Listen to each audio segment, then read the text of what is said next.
Thank you, Mr. Speaker. I'm an MP for the Green Party because I love New Zealand.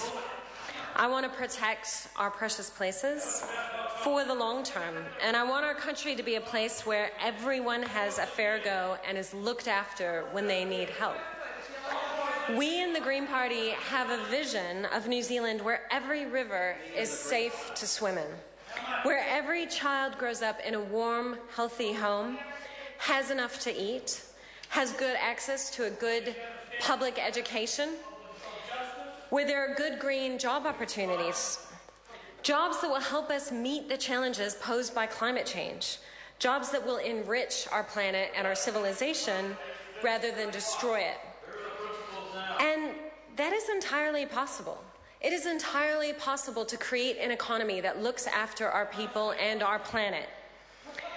How are we going to do it? It's not rocket science. We in New Zealand are innovators. We've been pioneers. We don't need to wait for bigger countries like the United States or Australia to tackle the most pressing issues of our time, which are basically climate change and inequality. We can lead the way, and the Green Party, I think, has the best policy platform to achieve that. And that's why I became an MP for the Green Party. I'm a highly educated person who had a successful professional career, and I decided to stand for the Green Party because our policies were the ones that were the most likely to achieve the good green change that I know most New Zealanders want. How are we going to do it? Well, we start by recognizing that it's not as easy as getting rich quick by selling off public assets, opening our waters to risky deep-sea oil drilling. We can't get rich by exponentially increasing the number of dairy cows because that will inevitably mean that we'll be increasing the pollution in our rivers. Our competitive advantage in New Zealand is that we have a clean green brand. That's part of how we sell ourselves overseas. It's how we sell our agricultural products. It's how we sell our tourism. And those are, two of our biggest exports. So the best way to build long-term prosperity is to protect our beaches and our rivers. It's to protect our natural environment because it not only benefits the industries that we're selling overseas, our products that we're selling, but it also benefits New Zealanders who want their children to be able to swim in clean rivers. Now, one of the keys to achieving this good green future that is entirely within reach is to do things smarter. And unfortunately, the national government isn't doing that. So we could invest in infrastructure that makes it cheaper and easier for people to get where they need to go without increasing our current account deficit or our carbon emissions. But the national government isn't providing leadership in this area. So John Key has decided to put the interests of big overseas extractive companies ahead of everyday New Zealanders. In his statement, the Prime Minister clearly outlined this government's priorities, which do not take us towards a smart, green, fair future, and in fact, they take us backwards. So Key says in his statement that he's very proud that we're going to be continuing its multi-billion-dollar program of investment in infrastructure, including the construction of Transmission Gully through a public-private partnership. It's going to begin this year. Now, what Key doesn't say in this is that a public-private partnership is actually a long-term expensive loan. So while members on the government side might be saying that their goal is to get down debt, in fact, they are taking on enormous debt that's going to need to be paid back for a quarter of a century for infrastructure that is going to be completely redundant or is already redundant. So a public-private partnership, for those of you at home, for those at home who might not know about it, is a long-term loan from the private sector. Now, the private sector can't access capital as cheaply as the public sector can, so part of our repayments to the investors are going to include higher rates of return because they have to spend more money to access the capital. So if the government was going to borrow directly to pay for Transmission Gully, it would cost less than doing it as a public-private partnership. But the trick is, if we do it as a public-private partnership, one, the government doesn't need to admit that they're taking on this debt, and two, their friends, rich overseas investors, get a guaranteed return from New Zealand taxpayers for 25 years. Now, let's put this in context.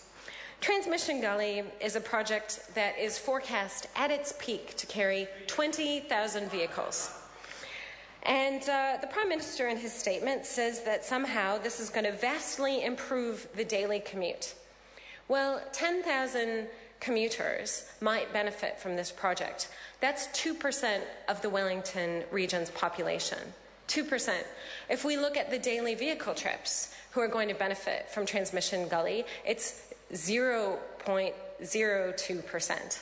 So if the average person who's driving a car in Auckland and is stuck in traffic, their petrol taxes are going to be going to pay back Transmission Gully, which is going to help maybe 2% of commuters in the Wellington region. It's just not a smart use of our resources if we want to get the best outcome for our transport system and for our economy. And it makes even less sense to borrow from overseas private investors and have to pay them back. So the project, which will potentially have $500 million in economic benefits, is going to cost $1 billion to build, but it's going to cost the New Zealand taxpayer $3 billion by the time we pay back interest over 25 years. And future governments are going to have less money to spend on important infrastructure, looking after our roads, maintaining our roads, paying for our police services, paying for public transport services, which help us deal with congestion. We're going to have less money to pay for that because we're going to be stuck paying 120 to 150 million every year for 25 years to these private investors for a project that benefits only 2% of Wellington's commuters. How can that be sound, prudent fiscal management? It is not. And the worst part of it is that it doesn't provide the infrastructure that is actually going to give New Zealanders real choices and create vibrant communities for them to live in. I have a vision of a New Zealand where kids feel safe walking and cycling to school. That is a major win-win. Not only is it good for the kids themselves, they can be independent, they can learn better. There's a lot of studies that show that when kids walk and cycle to school, they actually are more focused and able to concentrate at school. It's good for their health outcomes. And it decongests the roads. The vast majority of peak hour trips are very short distances, and everybody knows that during school holidays, the roads aren't congested. So here's an opportunity to invest a small amount of money in looking after our kids that's also going to get enormous economic benefits in terms of decongesting our roads. It's going to get enormous benefits in terms of the health and independence and learning capacity of our children. And yet this government isn't prioritizing that. Instead, they're prioritizing a project that's going to carry less than 2% of Wellington Region's commuters. It's going to carry less than 0.02% of all daily vehicle trips. And taxpayers and motorists in New Zealand will be paying for it 20 years from now because of this national government. And I think it's a real lost opportunity. I think New Zealanders want to have they want it to be easy to get around, right? They want to be able to get where they need to go without having to spend a fortune on petrol, without having to own 3 or 4 cars per household. And it's entirely within our reach to create communities that are friendly and safe for our kids so they can walk and cycle and learn better and have great health outcomes. And that is the sort of New Zealand that the Green Party is working towards and that we absolutely can achieve. Whatever the government says about us being crazy, I know that New Zealanders at home listening to me right now know that what I'm saying makes a lot of sense. It's entirely achievable. And it's important to ask, why would they need to call us crazy? Why wouldn't they actually address the arguments that we're putting forward? Why won't they debate the real issues with us and say, yeah, actually, that is a pretty good idea. We could put more money into safe walking and cycling to schools because it would be good for our kids, good for our congestion, good for our cities, and create people-friendly places. This is going to be the choice that New Zealanders have later this year, whether they want a good, green, fair future for their kids, or whether they want more of the status quo, more debt, more mates Order. of the National Party benefiting from Order. The time's from expired. policy. Thank you, Mr. Speaker. Mr. Speaker. Alfred Naro.